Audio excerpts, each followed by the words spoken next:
We are the anchors of Queer News Tonight, and this evening we discuss the queer headlines. Iraq passes a hateful law banning same-sex relationships and penalizing transgender individuals while defying international criticism. Florida Governor Ron DeSantis rejects Biden's Title IX changes. Unfortunately, he's not the only one. A Los Angeles log cabin Republicans meme on Instagram hinted at President Biden's death. Wait, what? Pridelines hosts the Executive Circle cocktail reception on May 1st at Pridelines Safe Center. Includes tour and details about the upcoming Joyride charity bike event. Laurence Fox was ordered to pay a total of $220,000 after losing a defamation lawsuit against RuPaul's Drag Race UK star Crystal.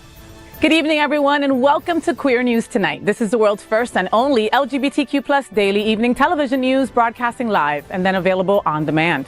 Available on all smart televisions, including Roku, Apple TV, Android TV, Amazon Fire TV, Twitch, YouTube, and Facebook. It's time to queer up the news for Monday, April 29th, 2024. We are live and literally out of the closet and into the headlines. So many of your important stories we're going to tell this evening on Queer News Tonight.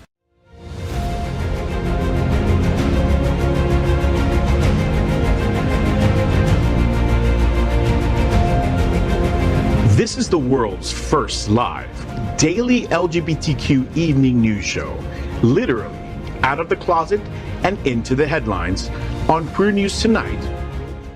This is the world's first and only unedited live LGBTQ+ evening news show. Whatever happens unique in the LGBTQ+ news, you will see it and hear it.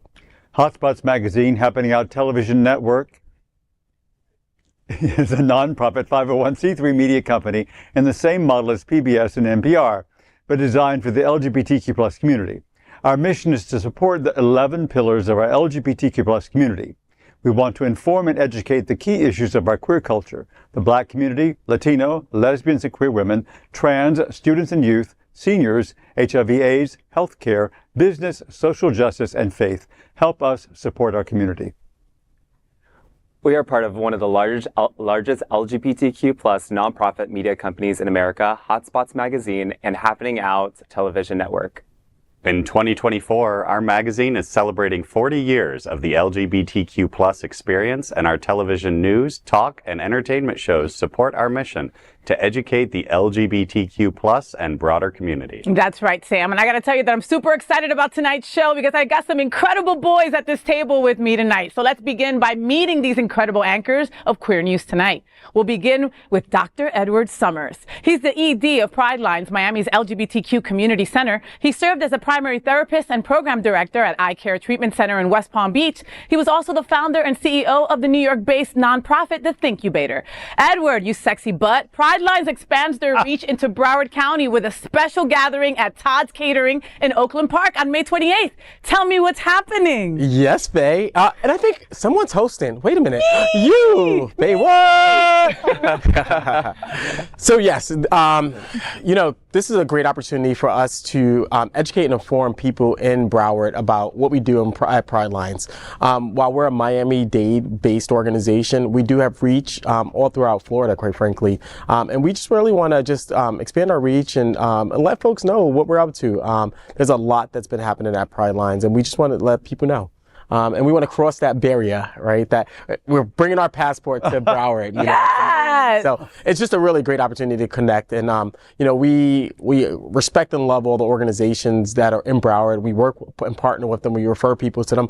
But, a lot of people have told us in Broward, like, we want to hear more about you. Yeah. And so this has really come from the community asking us to come to them and tell them about what we're doing. So this is what we're doing. Yes. And we're excited to do it. Awesome. We're excited you're hosting. Oh my God, I'm beyond excited to be hosting. Are you kidding me? So please get your tickets, pridelines.org. It's going to be a fantastic event, May 28th. Next up, let's welcome Dale Stine, a celebrated photographer in the LGBTQ+ community. He's the director of music ministry at the famous Unity on the Bay and moderator of Miami Gay List, South Florida's largest LGBTQ Facebook group, which can also be found on IG as @QueerListOfficial. So Dale, you photographed drag queen pioneer China Sengmani. A touching celebration of life is going to be at Twist next month, May 22nd. Tell me what's happening. Well, China was really one of the South Beach legends and icons from the 90s. For sure. And in the early 2000s. And then he made a choice to move back to Orlando to be with family. but really just one of the kindest, gentlest, most beautiful people you would ever meet. Everybody loved China. Everybody loved China. And the outpouring of love since his passing at the age of 50 from cancer has been just, the outpouring of love has just been amazing. And so Twist is hosting a celebration on May 22nd, and it's going to be quite beautiful from 9 to 11 p.m. Oh, and that's, listen, and she inspired everybody. So, I mean, the Kitty Meows, the Teepee Lords, all of those folks were inspired by China back in the 90s. So it's going to be an incredible celebration of life. It's going to be beautiful. She's missed. Yeah. So much. Next up, let's welcome Nico Cales. He's a passionate learner and leader. He loves connecting with people, exploring new places, and creating meaningful memories. He's making some right now. Nico is currently pursuing an MBA in marketing. Nico, so Tedex Miami, which is TED Talks, is bringing a superstar cast, including LGBTQ plus speakers for a special program called Resilience on May 15th. Tell me what's happening. Yes, so TEDx Miami, it will occur at the New World Center in Miami Beach on May 15th. Mark your calendars. There's going to be speakers such as Andrew Parker, Danielle Betts, Mike Pell, and Dr. Layla Allen. They'll present stories about humanity overcoming difficulties through innovation, grit, determination. So get your tickets. They start at $95, and you can go find them on Eventbrite. Perfect. Thank you so much, Nico. Next up, let's welcome Sam Lantz. Sam and his beard are in the house, baby. He's a finalist from Netflix's Squid Game, The Challenge. He's passionate about interior design, fashion, and advocacy for the LGBTQ plus community. He loves to go on adventures with his hubby, Doug. I love Doug. Doug is dope. And 2 adopted dogs, Duke and Moo. Sam, I heard that we have a big election this November, because I didn't know about it, right? Like, I haven't been screaming about it. And the Dolphin Dems, who are just an incredible organization, are holding their 42nd anniversary gala and awards at the Westin on May 18th. Tell me what's happening, Sam. Well, it's a celebration. We gays love to celebrate, and they're celebrating. They're raising money. There's going to be a cocktail reception at 6 and a dinner at 7. You can buy tickets at dolphindems.com, and we get to go out, celebrate, do the stuff that we love to do. Love that. We love us a gala. A gala. We love partying. And of course, this is tonight's lead anchor, FayWhat. She is a legendary event host, television and radio personality, and the host of the FayWhat show on Mondays. Faye, Blink will host an interesting virtual Thy Art Women from Rain to Rainbows art exhibition on May 7th. Tell us, what's happening? So join Thou Art Woman on Tuesday, May 7th at 7 p.m. for their virtual artist talk moderated by artist Kalua Naima Narudin. Thou Art Woman from Rain to Rainbows. This exhibition opened at the Courtyard by Marriott, Fort Lauderdale, downtown in December, and is going to run all the way till June 6th, okay? So from Rain to Rainbows centers and celebrates the artwork of LGBTQ plus women and our allies in South Florida. The exhibition aims to increase visibility and amplify the voices in our community through art. This exhibition features the work of Sienna Hubner, Elle Humans, Jane Greenberg, Zipporah Mikkel, Kalua Naima Narudin, Daniela Sanchez Vega, Tracy Ann Simmons, Shalisa West, and G. Wright. I love me some G. Wright. It also includes a video installation from the Black Queer Love Project, a collaboration by Royal Brown Photography and Black LGBTQ Plus Liberation, Inc. All right? Search Thou Art Woman on Eventbrite for tickets and further information. And I forgot to mention, it's free. Okay? So get your tickets today. We are the reporters for Queer News Tonight, and this evening we begin with the queer headlines. The LGBTQ plus community in South Florida and across America is diverse. Our community across the world is vast. And here are the bullet points of the queer news for today, Monday, April 29th, 2024. First this evening, let's begin by queering up the worldview. Iraq enacts draconian anti-LGBTQ plus law despite the criticism from U.S. and other countries. Iraq has just passed a sweeping new anti-LGBTQ plus law criminalizing same-sex relationships punishable by up to 15 years in prison. The law also bans existing as a trans person with penalties for changing biological gender or dressing effeminate. The move marks a stark shift for Iraq, which previously did not explicitly criminalize gay sex.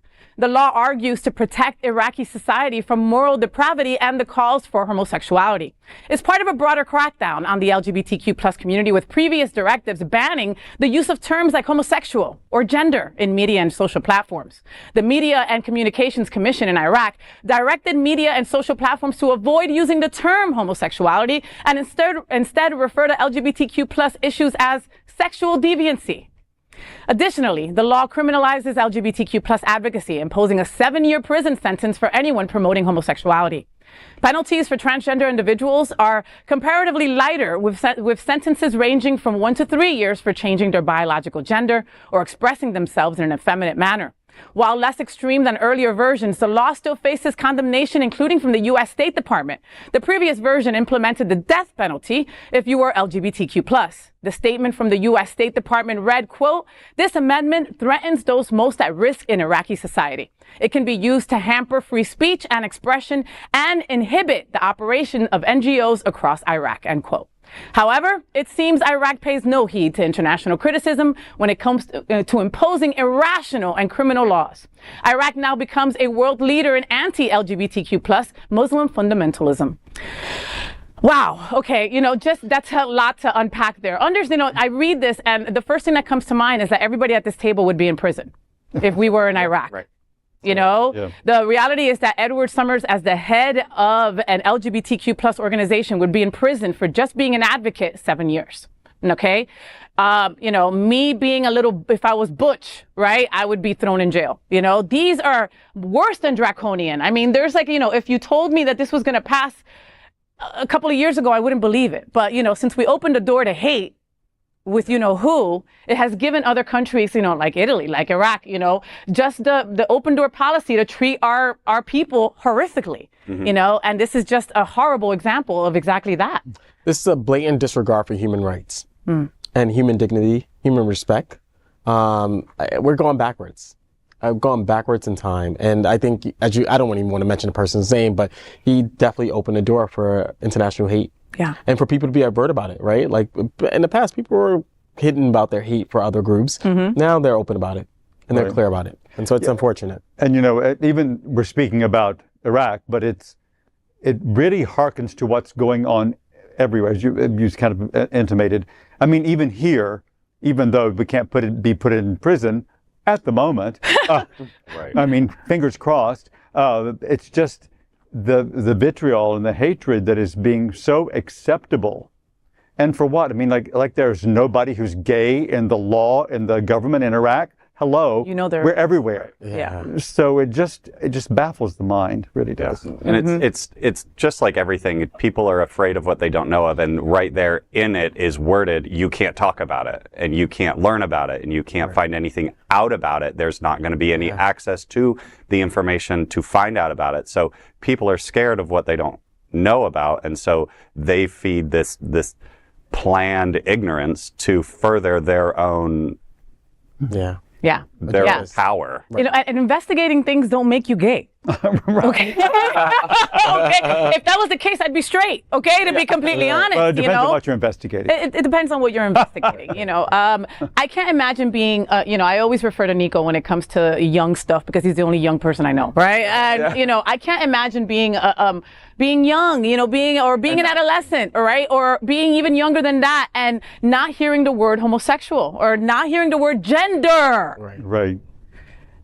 How do you know? It's just I always feel bad for the students here in Florida, right? Because of all the, don't say gay stuff and like that, you're not using their proper pronouns, you're dead naming them, etc. This goes to another level, what do you think, Nico? Yeah, my question is how is Iraq gonna, present jail beds with the many people that they're going to lock up? I don't think that's going to be. We're going to have fun in there. No. We're laughing, but it's like, I think the prison system here is way better than it would be in Iraq, excuse me. And I can't even imagine being put in jail or, being a trans person and being a female trans person and being thrown in a men's jail, horrible. Under those kind of conditions. I mean, it's beyond horrible. And look at what we were just talking about, all these galas, all these galas we're having. There's no talk of that. There's just talk of survival and being able to be, period there. It's a whole different thing. Yeah. We're honestly not that far away from that either. Well, we're still having galas. I mean, but it's only a few years. I'm sure they have secret parties and stuff, but we're only a few years away from that too. And it's, we feel so secure in where we are, and it's so easy to backslide back there. And it's just going to be an excuse for violence against our community too, because they're like, oh, well, see, this is justified because this is illegal, so we can kill you. Yeah. Basically. Yeah, there are plenty of politicians and people who are right there on the precipice of wanting it to happen. They start stoning people. Yeah, right? you know, but I think the U.S. government needs to go a step further. I hear the statement from the U.S. State Department, but to me, you know, our government needs to take a big stand. And for governments who clearly has hate, clearly enforces policies against communities like our community, the LGBT community, I think our U.S. government needs to like have sanctions against them. We don't need to provide any aid to them. We can't stand for this moral injustice, right? Like we just can't stand for it. Like by us supporting them, by us giving them aid, by us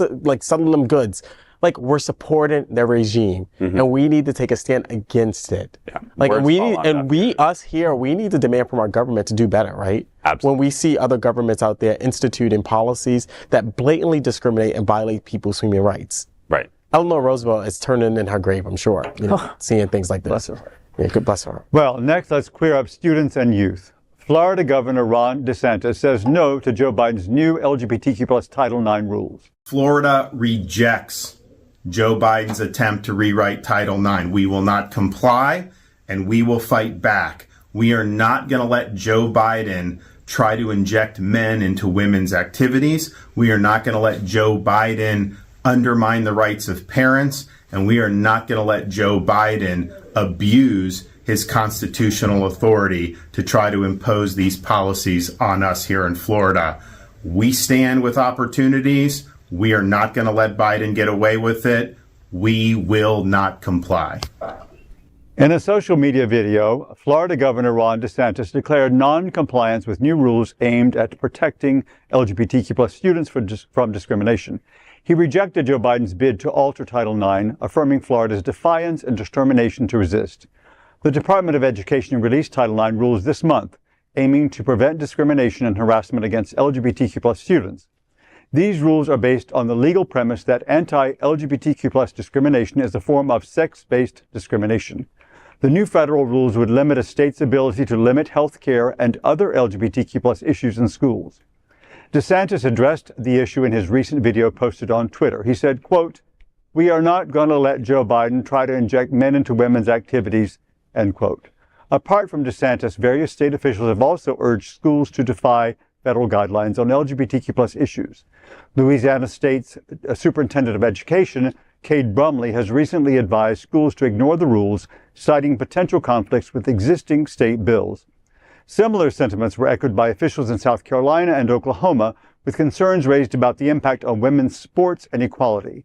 The Alliance Defending Freedom vowed legal action against the guidelines, arguing they disregard biological reality. DeSantis, known for anti-LGBTQ plus measures, has supported laws restricting LGBTQ plus rights in schools, including bans on discussions and gender-affirming health care. Millions of dollars of federal education funding in Florida could be at stake if the governor makes good on his threat. Well, I don't think anybody at this table is any fan of Ron DeSantis. No. And what's interesting, too, of note, is that there was nothing in the bill, nothing in Title IX about any transgender in sports, for example. So that line about injecting men into women's activities. It really had nothing, never mind that it's just offensive on all accounts, but it really had nothing to do with it. You just found it as an opportunity to inject that into the conversation when it's not even there. Yeah. Inject the rhetoric, like they're always trying to do. It's just bait. Buzzword. It's just bait. Yeah. It's just bait. And again, what does this tell our LGBTQ plus youth here in Florida? That you don't count? That you're not important enough? That's absolutely what he's trying to say. They don't count. They don't matter. Period. Yeah. And he doesn't care about losing educational funding because, again, going back to my whole theory of it's planned ignorance. They don't want people to have the education. They want us to be back. stupid. They want people to be stupid. But think about what you just said, and think about this notion that this is not just even about LGBT. The fact that you risk losing funding, federal funding for education, doesn't only impact LGBTQ youth, it impacts all youth, right? And so we're talking about our His whole children, education system. Everyone. Everybody. Right? So like his children, because he's going to pay no matter what. He has the money to pay for it. Private That's true. education. True that. Right, yeah. But it's just offensive. It's just insulting. But the scary thing is that some people will accept it, right? Yeah. Like, oh, of course. Don't accept the federal government's money because they're trying to like indoctrinate us. Buzzwords. Right, exactly. Yep. And we have to remember too, just recently, our good old Governor DeSantis actually is now going to back Trump, right? And so this is another political move, of course, on the Republican And I go back to it. Just shocks me because everybody knows LGBTQ plus people. Everybody has them in their family, whether they know it or not. And probably many of them do. And really, how can you not care? It's so callous and cold and heartless. Yeah. It just baffles. And to your point earlier, it takes away from what the expanded rule says, right? It's about discrimination. It's about protection. Right. It's not about injecting men's into women's activities. So whatever the hell he said. So it's just an opportunity to distract and bring it back. Right. Well, right. That's probably next. That's next, definitely. Yeah. Wow. Okay. Next, let's queer up politics. Log Cabin Republicans meme appears to wish Joe Biden dead. Wait, what? The Los Angeles chapter of Log Cabin Republicans, a gay conservative organization, shared a meme on their Instagram stories, seemingly suggesting the death of President Joe Biden. The meme, using the kombucha girl format, depicted a woman's reaction changing from disgust to interest with the text, quote, Joe Biden, 1942 to 2024, end quote, implying his death this year. The Midas Touch Network captured the meme, but it's no longer accessible as it was shared in an Instagram story. Additionally, many anti-transgender posts are available in the Log Cabin Republicans of Louisiana's feed. Despite Donald Trump's poor LGBTQ record and Joe Biden's positive stance, Log Cabin Republicans have notably backed Trump in this election cycle. At Trump's Mar-a-Lago home, a fundraiser occurred earlier this month with an appearance by Melania Trump.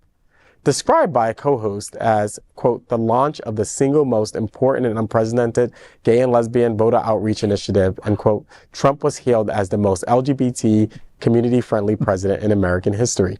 Last year, Isabel Riley Moody was named an outspoken ambassador for 2023 by the Log Cabin Republicans. She is notorious for homophobic remarks in her support of Uganda's Kill the Gays law. The Log Cabin Republicans later removed her from their website. Queer News Tonight reached out for comment on why the meme was removed. There was no reply as of this broadcast.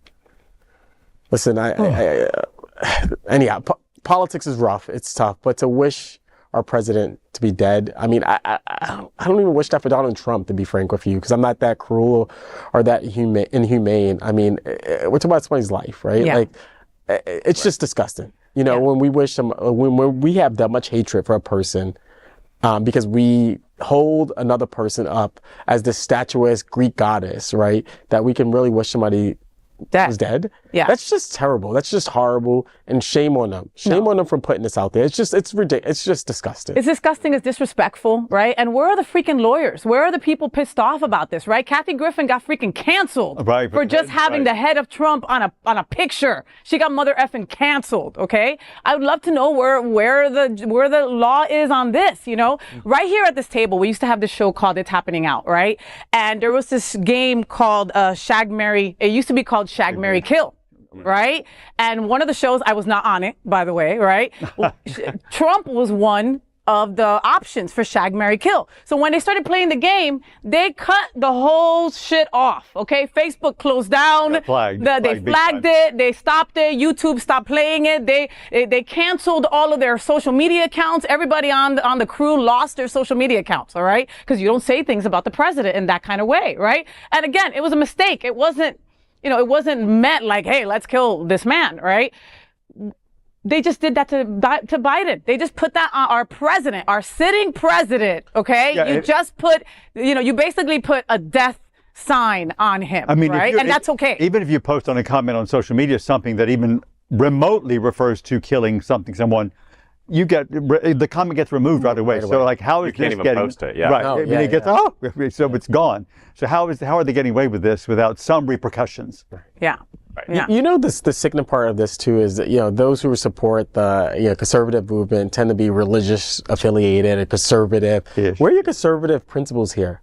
That we wish somebody to be dead. There's such a huge disconnect between everything. Like their entire brain. It just Huge seems disconnect. like It just doesn't make sense. Where's the critical thinking? Doesn't make sense. Doesn't make sense. Yeah. So do you think that the White House should be madder? Like me and my wife are constantly fighting about this, right? Like where she's like, listen, Biden should be screaming and yelling. Okay. Like we need somebody to be more forceful, right? He's who we have and he needs to speak up more. Yeah. I agree with that, but I also agree with the freedoms that we get to say certain things. Social media, as someone that is a social media person, I think social media was a huge mistake a lot of times. And just the ability to say things that has no repercussions on you has taken too much freedom. Gives people especially I want to say since the freedom, orange, but especially since the orange one. just too much Liberty slack. to say whatever they want to say slack. without Too much any slack repercussions. to say whatever they want. without liberty, no to, repercussions. liberty to be a pathetic, disgusting person. Right. Yeah, Like I used to be afraid to say stuff because I'd get popped in the face. Right. Like my sister would pop me in the face. Now people just don't get popped in the face. They just get a dislike and they don't care because it's more, attention on social media. Nico, People what do will you just- think? And of it? what also kills me is like how social media is definitely like putting out rhetoric to just many communities out there in the digital world, which also is like kills me because it's like anyone could stand behind whatever someone has to say with the click of a Yeah, you're hiding button. behind that keyboard. Yeah. 100%. But also social media, I think what you're trying to say will target that to people and people think, oh, that means everybody's thinking this way. Yeah. And that disconnect of critical thinking again of not everybody's thinking that way. It's just that's fed to you because that's what you're scrolling through. That's what in your algorithm. That's what you stopped on. That's what you hearted. Yes, exactly. What's in your algorithm. Yeah, but we're the laughing stock of the world, to be honest with you. I hate to say it, like our politics, just the way we engage with each other, the way we interact with each other. I was speaking with a friend who is born in Israel, spent time in UK, lives in Portugal, and we are literally the laughing stock of the world. oh my God. You know what? When I travel, I tell people I'm Colombian. Right. Hello. Okay, which I am, but my point is that like you should, whenever you travel, folks, right, outside of the U.S., tell people you're from somewhere else, and then refer to Americans, right, and see what they say. You would be so surprised because I was expecting like, oh, I love Big Macs, and like whatever, and it's not. They really, really laugh at It's been us. this way for decades. But now it is a whole new level. It's even worse now, and I just feel like anyhow. I could go on and on about this. Rough. All right, Nico, what's next, Papa? Next, let's queer up South Florida and Florida. Pridelines launches the Joy Ride Executive Circle cocktail reception on May 1st. Mark your calendar for Wednesday, May 1st, as Pridelines is all set to welcome guests to an Executive Circle cocktail reception at the Safe Center. The event promises cocktails, hors d'oeuvres, and a guided tour. Details about the upcoming Joyride, a 165-mile charity bike ride from Miami to Key West, will also be shared at the reception. The Joyride will be benefiting HIV service organizations, including Pridelines. The one-of-its-kind 165-mile Smart Ride had its final ride last year. It raised a total of $16.4 million over the period of 20 years. The upcoming Joy is hence an important event of the year, as the nostalgic riders of Miami will get an opportunity to ride on the beautiful 165-mile route while benefiting the community. Further information is available on pridelines.org. You know, what I'm excited about is Pridelines knows how to bring the community together in support of a meaningful cause. So I'm And he's not only saying that because you're here, Edward, I promise. He said that before you got here. I love it. And the event isn't about raising funds, but it's about raising awareness to the LGBTQ community. So I'm excited for the I'm event. excited for the Joyride. Thank you. Very exciting. What's exciting is that it's standing on the shoulders of what Glenn and all of his people created with the Smart Ride, which is amazing. Yeah. And so, and I remember when that last ride happened, when you rode in the car. No, but I was remember, there for the 165 miles, and I was the cheerleader, and I told boys that their butts look great in the bikes. But They loved Okay, it. and they loved that. They loved it. They all love it. I remember sitting at this table, and actually with you, and we were talking when it was the Smart Ride was ending, and there was a lot of sadness around it. Yes. But you were saying we're planning something that's going to happen, and it really was not long. It's like it's just a few months, and it has really here it is. It's you really just like made it happen. Yeah, credit to Glenn, amazing human being who started something that really built a community. And He had 6 months to live. They gave him 6 It's months to live with HIV. Okay, here we are, all these years later, 21 years later, and he's still with us. Bitch still going. Ornery as ever. Bitch still going. Ornery as ever. Mean as Bitch is going to ever. live longer than all of us. All of us. Exactly. I love that man. Exactly. I love that man. And he worked with these organizations. It wasn't just Glenn. It was him and these incredible organizations that put this together. Right. And once, Glenn was like, okay, it's time for me to step back. Let's see what happens now. All those organizations were like, we love you, Glenn. We're going to keep this going. We're going to figure out how. Are you going to have the same model, basically? I mean,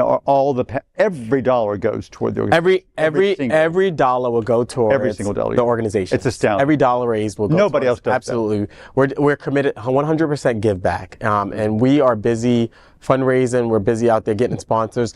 The beauty of this is that Glenn had a strong infrastructure and everyone is back on board supporting the Joyride. They're excited to see this continue.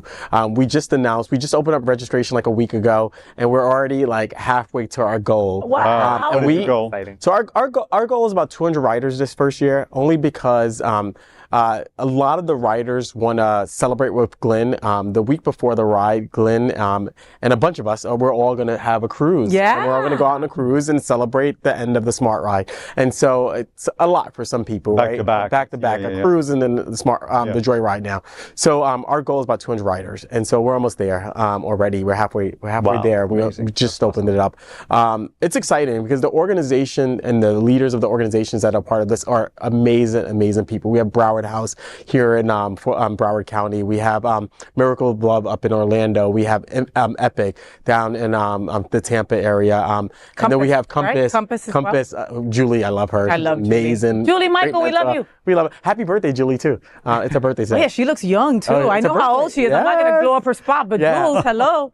And then Pridelines, but we're all very committed to working together. And as you said, Dale, like right after this was announced, we all got together and said we have to continue this legacy, and we have to expand it, right? So not only are we focused on HIV/AIDS organizations, but because of our community is so diverse and there's so many more issues that are concerning of our community, we're focused on mental health and suicide. We're focused on young people. We're focused on housing and trans issues. We're expanding the circle. This first year, our 5 organizations decided that we're doing it together. But we're going to open up our circle of the 5 organizations and start to communicate with other organizations about joining the effort and joining the cause. Because we know that there's other organizations who want to be a part of this, and we're open to that. But this year is going to be exciting. It's going to be exciting to continue this legacy, and I can't wait. And at the end of the 165 miles, there's a party in Key West, baby. And FayWhat going, hey, I just got out of the car. Like, look at me, looking sweaty. It's going to be great. I can't wait. And I love the name of it. We'll end with that. I love Joyride. I love that because it brings so much joy. Well, you know what? The commonality of all of our organizations is that we're focused on joy, bringing joy to people. And so, there's a great Abigail song, Let the Joy Rise. Yeah. That could be your theme song. I love it. Yes. Now we got to remix it. Okay. That's right. Just call Kid Madani. He'll make it happen for you. Right. All right. Sam, what's next, puppy? Next up, let's queer up courts. The UK court orders Laurence Fox to pay RuPaul's Drag Race UK star Crystal $220,000 penalty. So right-wing commentator Laurence Fox has been instructed to pay about $220,000 after losing a libel lawsuit against RuPaul's Drag Race UK star Crystal in January of 2024. Now the court ordered Fox to pay $110,000 each to both Colin Seymour, which is Crystal's out of drag name, and Simon Blake, UK charity Stonewall trustee. The judge condemned Fox's false accusations of pedophilia, stating it caused harmful real-world consequences for them.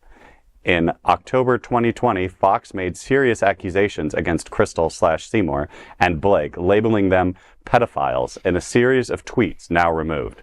Crystal and Blake both took legal action, filing a defamation lawsuit in April 2021.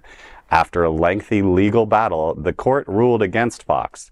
In January 2024, this victory holds significance amid increased conservative targeting of the LGBTQ+ community, especially trans individuals and drag performers. According to Crystal, the UK court's decision served as a crucial recognition of justice. And honestly, this is so true. It's so good to see people having to, take ownership of what they said instead of just throwing stuff out on social media for attention and clicks and just fame when they don't care how it affects people. Social media is the real world, and so many people forget that. Like, I have a lot of people that just come on to be trolls on my social media, and it's just like, if I wasn't in such a healthy spot now, this would affect me a lot worse than it does. It still affects me. Like, it still tears me down. And it's like, I'm there for positivity. My social media tries to be all positivity, all about mental health, all about suicide prevention. I've lost a lot of people to suicide prevention. And then there's these people out there that just make this black hole. Yeah. And there's so much power. Why do people, they're just real life villains. They choose to use all of this power for such negative things. And I really love that Crystal and they just decided to take their power and go, you know what, I'm going to battle back against this. And I love seeing that they won, and I've loved following it on social media because Crystal's really kind of made it very edible. I don't know why I want to say edible. She's made it yummy. She's made it yummy to watch, and I give big kudos to Crystal for following through, like you're saying, court fees, lawyers, all that shit takes money, and that's where they lose most of us when we want to go fight in court, right? Because we don't have those kind of funds to keep that up, and she saw it through, And the energy alone. The energy and, the mindset of it, and the toll it takes on your mindset and your whole psyche and everything. Right. The energy, the mental stamina that you need to even see that through. And again, this is defamation. Okay, you're calling somebody the lowest thing on earth. You call our people pedophiles. Okay, you can't get much lower for our community. You can't call us that. Okay, that is complete defamation. That could ruin her as a person, as a job choice of anything. And those are, to you, they're just words. To other people, it's not. People will now forever think that Crystal might be a pedophile because those words were spewed out of Fox's mouth. They were said. You can't take them back. You can't take them back. And it's as a parent, right? You hear somebody's a pedophile, you're like, oh my God, I don't want my kid around them immediately, right? And you take it at face value. And shame on, Fox for allowing such remarks to be broadcasted on their station. I mean, it's just terrible. It's so vitriolic, and it's just embedded in hate. I am glad that the courts are making lots of people pay back. Like, yay! Certain people. Yes, that's a pleasure. Pay these fees, even fees that you can't afford. No, exactly. Pay up. All right. Pay up. Maybe that's in euros. I don't care. Pay up. Show us what you're really worth. Put your money where your mouth is, right? Like, if you can talk so much shit, pay it out. Pay it out. Right. There you go. Next, let's queer up sports. Visit Lauderdale partners with Paris Paralympic hopeful Abbas Karimi, a new accessibility partner. In an exciting development for Greater Fort Lauderdale, Visit Lauderdale, the destination marketing organization, has partnered with Paralympic hopeful Abbas Karimi. Born without arms in war-torn Afghanistan, Karimi's resilience and talent have led him to pursue swimming and aim for the Paris Paralympics in August. Karimi's journey is remarkable, from learning to swim in the rivers of Kabul to relocating to Greater Fort Lauderdale. His determination knows no bounds. Initially destined for the Tokyo Paralympics, Karimi's plans were disrupted by the pandemic. However, a twist of fate brought him to Greater Fort Lauderdale, where he joined the Swim Fort Lauderdale Masters swim team. Upon discovering Karimi's story, Visit Lauderdale, known for promoting accessible tourism, was eager to connect with him. As an accessibility ambassador, Visit Lauderdale will accompany Karimi to his favorite spots in Greater Fort Lauderdale, showcasing their accessibility. His remarkable journey will be shared through social media campaigns, special appearances, and publicity efforts, shedding light on his training regimen and daily life beyond the pool. Stacey Ritter, president and queen CEO of Visit Lauderdale, has also expressed admiration for Karimi's talent and determination. As Karimi continues his journey towards the Paris Paralympics, Visit Lauderdale stands by him, supporting his endeavors and sharing his story with the world. For more on Abbas Karimi and his swimming career, visit abbaskarimi.com. Visit Lauderdale, everyone under the sun.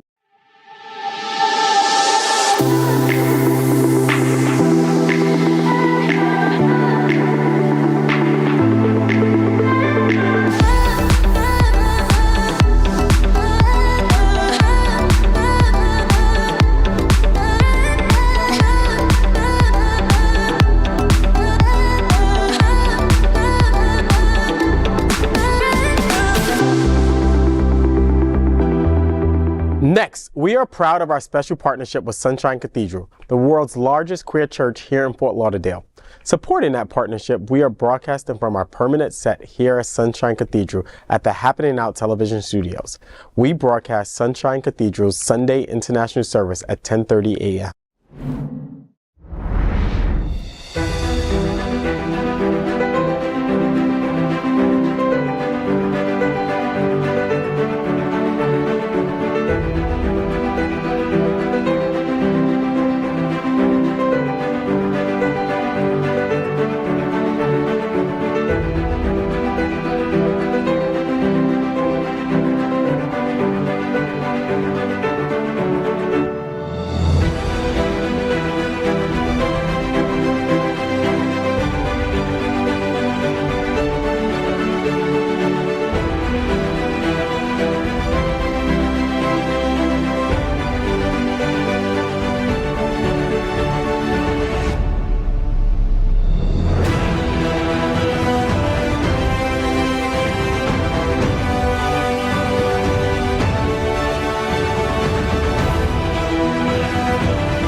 We finish tonight's Queer News headlines with a segment we call LGBTQ plus 1 Minute News.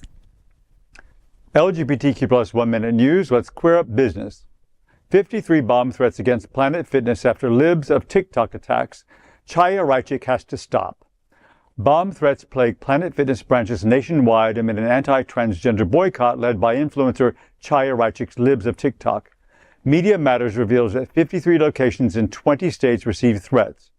Raichik initiated the campaign after Patricia Silva's membership allegedly got revoked for objecting to a transgender woman in the locker room.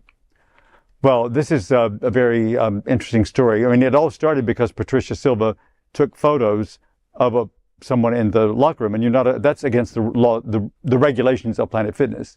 So taking photos of someone while they're changing clothes is really kind of, really inappropriate and not allowed.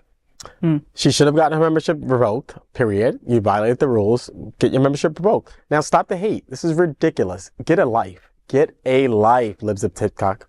53 bomb scares. 53 times that cops had to come out and deal with this bomb threat and use their resources when it could have been helping others in need. Disgraceful. And it's also promoting terrorism around the country. It's not fair for Planet Fitness. It is health and wellness organization, and it hurts to see Planet Fitness go under like this.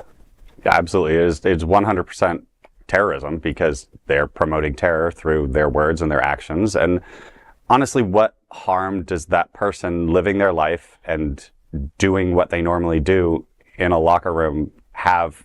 What effect does that have on another person's life? Nothing. Let people live, let people go about their day, and just be happy. This has no effect on anyone.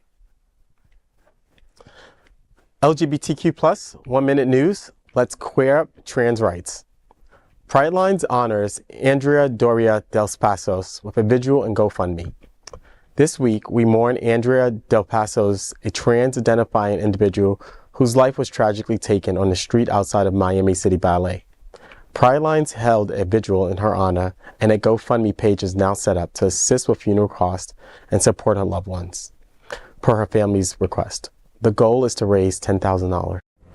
A somber candlelight vigil held in honor of a slain Miami Beach woman. We had no idea that she connected with you guys. It gave me so much peace that She had a community. Says the mother of Andrea dos Passos. It's just you don't expect something like this. It's like things that you see in the movies, right? You don't expect this to happen to you. On Tuesday, her 37-year-old daughter was violently murdered as she slept outside of Miami City Ballet.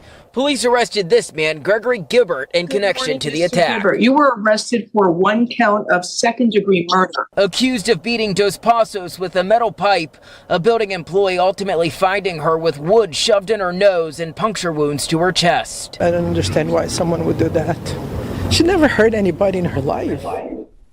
You know, this story was supposed to be a 1-minute news, and we were just going to comment each one sentence or two on it. But, you know, Andrea's life was not something to talk about in 1 or 2 sentences. And her tragic death is not something to talk about in 1 or 2 sentences. So since I'm sitting in this chair and I do whatever the F I want, I want to talk about this story all around the table. You know, Andrea Doria dos Passos was a beautiful 37-year-old trans woman who lost her life too soon. You know, I get chills because it's effed up. It really is. You know, the life expectancy of a black or brown trans woman is 35 years old, you know, and sometimes even younger. And she had surpassed that by 2 years, you know, and now she becomes another statistic. You know, it goes without saying that, you know, she used to go to Pridelines. And so I know that as having Edward at the table is so important for today's story. First of all, I'm sorry for your loss. Pridelines as a whole, losing one of their own is not an easy thing.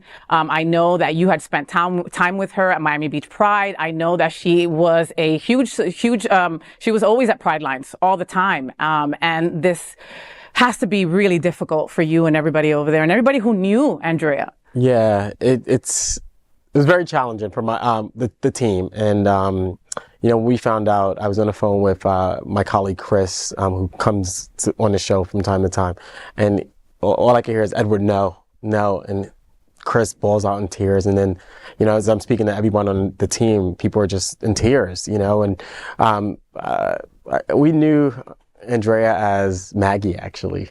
You know, she was Maggie to us.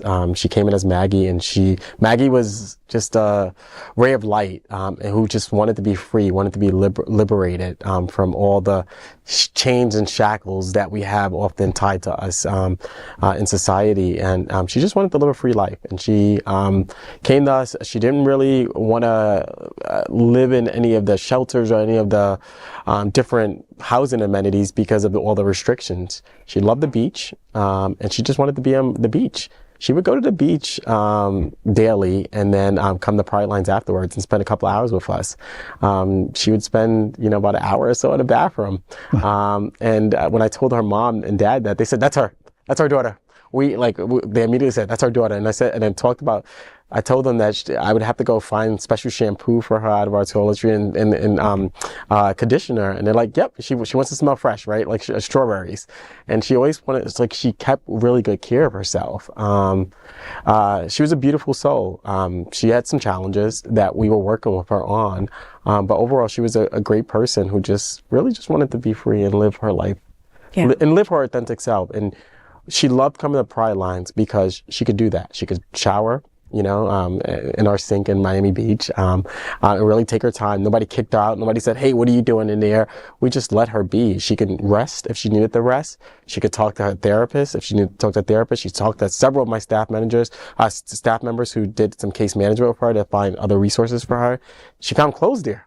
We have a closet where if you're housing insecure or homeless or just anyone, quite frankly, you can go and get a nice outfit. And her mom and dad said one day she just showed up to the mom's job in a nice outfit. And they was like, we were wondering where she got the clothes from. We're like, Pridelines. And I hope to pick it out too. Right. Well, very She was gay. She was gayed up. But we have a lot of special moments with her. And, you know, from our perspective, you know, we did everything we could. But the system failed here. The system failed in that we don't have any housing in Miami-Dade for LGBTQ folks. And less on Miami Beach, even less. There's none. We don't have anything. And, you know, I tell my team this all the time, we can't beat ourselves up with this, right? We did everything that we could to support her while she was here visiting us. But one of our big goals is to figure out this housing challenge, even if we have to start it small and eventually grow it out, but to really figure out how do we support the LGBTQ plus community. One of the things that I promised McKinsey, the McKinsey project, is that as Pridelines continues this resurgence of where we're going and really doing a lot of fundraising and building our resources, I'm committed to helping them, figure out their housing, particularly for trans individuals. And about 2 months ago, Jasmine McKinsey and I talked about this, and what she said was, no, Edward, let's work together. Like, don't just help us. Let's do it for everyone in the community. And I'm still, to this day, very committed to figuring out how do we figure out housing for our community in Miami-Dade, and all of South Florida, quite frankly. And kudos to SunServe and Tony Lima and the Our Fund Foundation, the Flight Institute, and Sunshine Cathedral for piloting a Pride House here for young people ages, I think, 18 to 24. I think that's a great start to housing insecure homeless individuals. And we have current clients from Pridelines who's actually there now. Oh, I love that. And yes, we're very collaborative, right? So we sent our clients to the Pride House, and they love it, and they're having a great time, and they're doing well. So we want to emulate that, but we won't have, in the Pridelines case, we won't have age restriction, because in this case, Andrea, she was 37. She would have aged out of that. She would have aged out, and I'm working directly, not just my team. I'm working directly with 5 others who are not in that age category. So this is a very sad moment for our organization, and I'm holding back tears, quite frankly, because I was actually her therapist. So I actually worked directly with her. I've had sessions with her. I dealt with some of her co-occurring challenges that she's had, and so it's a sad moment for us. But I don't want to make this political at all, but what I really do want to focus on is that the system failed, and how do we work together collaboratively in our community to help others, right? And it's not about politics. This is just about helping people and helping members of our community find adequate housing and get the resources they need to be able to live. Yeah. She was sleeping. Right. Yeah. Right. And they haven't yet determined whether they're going to view this as a hate crime yet, have they? There's no determination. So we are in great connection and communication with the PD in Miami Beach. They are fantastic. They are fabulous. They literally have called me. They've been calling me every day, giving me updates. There's no evidence at this point that this was a hate crime. And so none whatsoever. I will say that the assailant I've seen on Miami Beach, he's hung around the Burger King. I remember seeing him too. He hung around the Burger King right across from our office. So I've seen him around. And without having a formal diagnosis, I would suspect, obviously, given his record, that he has his own mental health issues and challenges as well. So we just don't know. Pridelines had a very moving and beautiful vigil. I saw, it was all over the news. I saw your beautiful face everywhere. And, touching, moving, beautiful. What got me was her mom, right? You had shared with me before the show about how happy she was that she had people, that she had a safe place like Pridelines, that she had people supporting her, because, navigating through transitioning is not an easy thing. Okay. I can't speak from experience. I know my trans sisters have told me how difficult it is. And a lot of them lose touch with their family members because of just what they're going through. It's not an easy time. And sometimes you want to be with people that are like you and understand what you're going through. And you don't want to start teaching your parents about how to take care of an LGBTQ plus person. So unfortunately, the last couple of months, she was not always in communication with her mom as much as her mom wanted her to be. So her mom probably stayed up at night, worried about her daughter, wondering, who does she have? Does she have anybody to go to? Because that's what parents worry about, right? Yeah. And you were able to make her feel better about that. Yeah, her mom said she couldn't sleep, she just could not sleep. And her big concern was that her daughter was alone and her daughter died without community. And, when we spoke on the phone and her mother said, "Oh my, are you serious? She was at Pridelines every day." I was like, yeah. She was Maggie to us, because again, Andrea had just changed her name back last year. So she was still trying to discover herself, figure out who she was and whether she's Andrea, she's Maggie, or she's both, right? But her mother found so much comfort and said, I could sleep at night knowing that she had all of you at Pridelines who cared about her, who looked after her, who gave her a meal, who gave her advice, who allowed her to be her authentic self. Who gave her a shirt, who gave her a dress, who gave her some soap. I mean, you know. Who danced with her at Pride, right? Like, we were just like dancing together, like, and just enjoying our time together. You allowed her mom to rest. So understand that, even though you folks are going through such a loss, because there's no way to just even describe losing somebody like that, right? So just violently awful, you know, but just know that you were her safe space, you know, your new center, you called it the safe center. That's right. That's right. You know, for that reason. Yeah. So folks at home, they have a GoFundMe. Please make sure that you go and give whatever you can give to help her, to help her family. You can go find the GoFundMe on Pridelines. Yes. You can find it at pridelines.org. Next, LGBTQ plus 1 minute news. Let's queer up South Florida and Florida. Art explosion of men's underwear and swimwear fashion show wearing Skiviez in Wilton Manors on May 4th. Hotspots happening out Art Gallery with Dennis Stine, and Arts United will bring Art Explosion on May 4th with a free men's underwear and swimwear fashion show after party featuring an open bar and hot men wearing Skiviez. JB Benz, Jose Gonzalez, and DJ Joey Brown are all going to be in the house with their Skiviez on. Further details are at hotspotsmagazine.com. Listen, we're going to start a line right there. There's going to be a line outside that door, all right? Like, men in our community, gay men in our community, right? They look so good in their Skiviez. All right. And it's all about body positivity. So whatever you look like, bring it in hot Skiviez. We're there for it. Yes. Yes. I second that. I third it. Let's do it. Explode on that, yeah.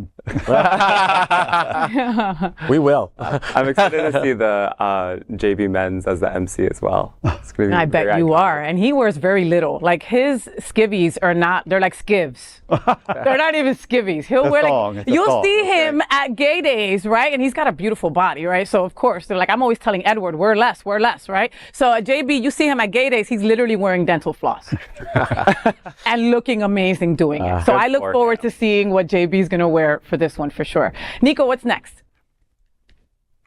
LGBTQ plus 1 minute news. Let's queer up entertainment. Jonathan Bailey officially joins Heartstopper, and Netflix thinks you are going to love it.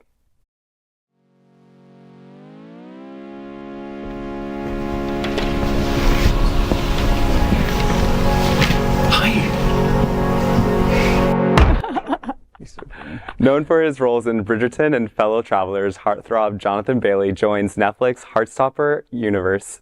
Creator Alice Osman announces Bailey's cameo as Jack Maddox, an Instagram-famous classicist and a crush of Charlie, in the upcoming series adaptation of the popular LGBTQ+ graphic novel. So I hope that Jonathan Bailey's character doesn't break up Charlie and Nick's relationship. That's what you're worried about. Them. Yeah. I love them. I mean, we all do, for sure. Yeah, it is such a heartwarming show and so cute. And I look forward to seeing, because I love him. I mean, I'm a huge Bridgerton fan. Hello. So, and a big Netflix girly. I wonder why. So, yeah, Bridgerton's probably the second best show on Netflix for me. What's the first? Squid Game, bitches! All day! Well, okay. And Jonathan Bailey, oh my goodness, yeah. And then Fellow Travelers, I just weep for, I didn't want that to ever end. But he really puts the throb in Heartthrob. I love that. We went. I can't top that comment. So to speak. Call me Jonathan. Heartstopper, Jonathan Bailey, you're cutie. I'm still not watching you. Okay, I just got through Fellow Travelers, okay? And you were hot in that. I don't know if I could take Heartstopper, but I'll let you know when it gets up in the queue of my list. It's much lighter. Is it? Fare. Oh, it's lighter fare. Yeah, it's much. What's next, Sam? LGBTQ plus 1 minute news. Let's queer up drag culture. I'm excited for this one. Google search pays tribute to RuPaul Drag Race winner Nymphia Wind with balloons and animation. So Nymphia Wind clinched the 16th season victory of RuPaul's Drag Race during the lip sync finale. Her iconic boba tea inspired outfit with balloons underneath wowed viewers. Google search celebrated her win by featuring a banana alongside her name when you search it.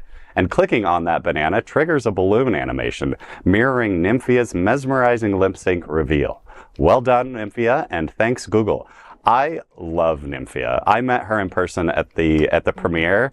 I met a lot of the queens, and it's just so infectious. Like, she knew how far she got when she met me, but when we met, she was still it was just so energizing to meet someone. It wasn't like oh, I know I'm very special, because the minute you get on Drag Race, you are a superstar. Yeah. So knowing that she got as far as she did and having the humility and joy behind it still, instead of feeling like it was a pedestal that she could stand on, it was just a joy that she was looking forward to sharing with everyone. And seeing her win, it was just so uplifting. I mean, I was excited to see whoever win because I loved all of them, but Nymphia had a little part in my heart after Morphine, our Miami girl. I love Morphine. Morphine is amazing. Yeah. She's that one face, of that ass, everything. Oh, she's Yeah, but Morphine did take that Lollapalooza win. oh my god, did. I was She did have hers. She had hers, and mine, and yours, and everybody. She already had hers. That Nymphia was really. I mean, I really felt Nymphia from the very beginning. There was just the fashion, like. Amazing. Yeah. The fashion. Like, And the fact that she made the couture. But I also just, the way she played it was just so simple and just like this gentle rise until that final lip sync. We'd like, what? I mean, she just let you build. Oh, you thought, oh, no, Yeah. bam. So I just loved her. It was fabulous. It's fabulous. Why is it that, like, just having Google do this makes me feel seen? It just does. You know what I mean? Like, it makes me feel seen. Like, during Pride Month, right? If you put Pride in Google, the rainbow stuff will pop out, right? Or hashtagging it on anything on Meta makes it rainbow gradient. And, for whatever reason, it's like a social media hug. Social media is usually giving you the finger. Right. So I loved it. And not in the right place. Visibility and representation really definitely matters. And seeing that. Thank you, Google. Yeah, seeing that weight put behind that is huge. What do you think? I also think, she definitely had me gagged when she did her lip sync. So I suddenly have a love for bananas, and I want a banana. Right? I mean, to still do that at this day and age with where we are in RuPaul, like. Yeah. And to stick to the yellow, and not throughout, And but it I'm wasn't saying for a lot. You were never bored of it. I was never bored with Nymphia ever. Well, and one thing, I know we're talking extra, but she dealt with her anxiety.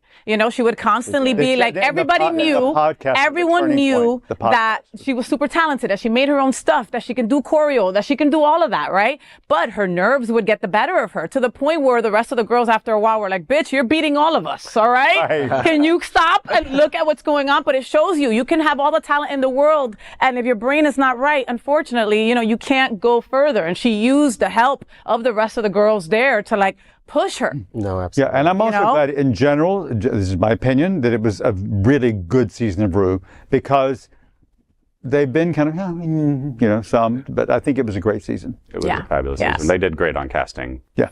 For sure. I love Morphine still. Oh, all right. We love Morphine. We love you, Morphine. We love you. Okay, and right? And you just better be giving all the love to Athena Dion, your mama. Hello. I miss you, Morphine. All right. Finally tonight, we want to mark a special passing. A tribute to late conjoined twins, Lori and George Chappelle. Lives well lived. So yesterday, CBS Sunday Morning, Jane Pauley paid tribute to Lori and George Chappelle, the world's longest surviving conjoined twins, who passed away at 62 in Philadelphia earlier this month. Both were assigned female at birth, and George came out as a transgender man in 2007. The Chappelle conjoined twins represent resilience and diversity, and we recognize their lives well lived. It happened earlier this month. The deaths of two very different people sharing, quite literally, a common bond. Lori and George Chappelle, long-surviving conjoined twins whose skulls were partly fused, died in Philadelphia. No cause of death was given, though doctors say it was inevitable that, given the twins shared a circulatory system, when one of them died, the other's death was certain to follow. My theory is, why fix what is not broken? The Chappelles were the subjects of a 1997 documentary. People who are conjoined can have a very private life. As adults, Lori worked at a hospital. while George, who was transgender, performed country music with the stage name Reba. The Chappelles, thought to be among the world's oldest conjoined twins, were 62 years old. That is today's news for the LGBTQ plus community on the world's first and only daily LGBTQ plus evening news show. If our community is important to you, share this news with your friends and family. Are you, like most of America, part of a very large television audience watching this live LGBTQ plus news broadcast right now on Roku, Apple TV, Android TV, and Amazon Fire TV? Queer News Tonight is the only live LGBTQ plus digital television show in the world that is out of the closet and into the headlines. We need your support. If our community is to grow, we must tell our stories and bring them to the attention of the broader world. This is the only place in the world that tells these types of LGBTQ plus stories in motion and sound. That is the passion of Hotspots Magazine, Happening Out Television Network, and Queer News Tonight.